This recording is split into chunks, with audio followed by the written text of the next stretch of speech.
mak tayo anu daya leton jabut leton harga puton jabut puton lebih dalam harga 6 ton jabut 6 ton lebih dalam harga 7 ton jabut 7 ton lebih dalam harga pajan baru tak pertanyaan mak nanu tujan pajan baru tak pertanyaan nan tujan wate drone mak mertua ayah mau bahagia nyo ketene le habar tuan pelah malam kita drone ayah drone mak kadang wate taah nyan ton katakit terbaring di atas tempat hana daya hana upaya drone wate taah nyan mak mertua dalam keadaan sakratul maut harapan tanya urung cik harapan tanya ayah ban Bandung tak berharap lagi tanya seolah-olah yang tam laki anut yang kali tak lahir anut yang duit sampai harapan tanya urung cik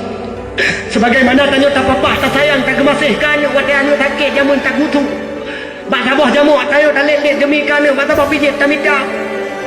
harapan tanya urung si wate tanya sakratul maut wate tanya sakit anu yang bak uleh tanya sambil duduk le anu mak mertua digutuk uleh tanya sambil duduk le anu digusuk dada tanya ayah sambil dikul le anu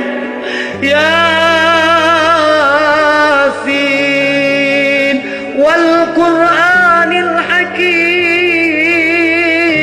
innaka laminal mursalin ala siratin mustaqim tanzilal azizir rahim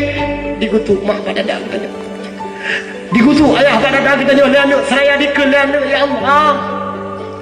yang sakitnya ya Allah urung sidon ya Allah ya Allah yang tengah sakratul mautnya ya Allah urung sidon ya Allah lun mugade batron ya Allah nuk mohon batron ya Allah